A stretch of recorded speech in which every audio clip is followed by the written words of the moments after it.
Imagjino para sa vitesh, para 35 vitesh. Dhe turma pa fund.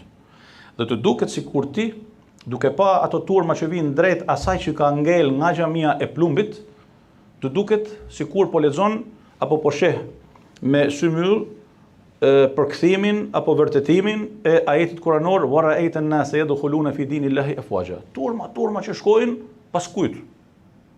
Edhe për çfarë? Shkojnë për të dëgjuar një hoxh.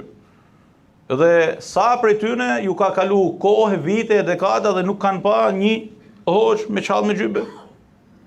Dhe i fundit apo në ata pak nxënës të hoxhallarëve të vjetër të Shkodrës që ka ngel gjallë dhe i ka shpëtu burgjeve të komunizmit është Hafiz Sabri Koqi rahmet past, i cili del edhe ka një fjalë shumë të madhe përpara turmës së pa llogaritur të njerëzve. Nga mimberi i xhamisë së Plumbit, vllazën dhe motra, sufi, selefi, medhebi, jo medhebi, qa jeni e qas jeni. Hel fikum min rajulin rashid. Kështu e përfituroj duke thanë. Sot pas 35 viteve.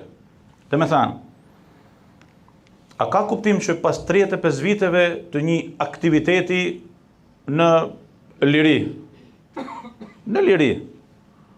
të gjenë që bashkësia muslimane e shqiptarëve përpëlitet në këto ujëra që përpëlitet sot, ku ka ma shumë emërtesa grupesh, e sektesh, e po them tarikatesh si emërtes, jo si thelb, se sa me menu, me ull edhe me thanë, ore, ne kush jemi, edhe ku po shkojmë.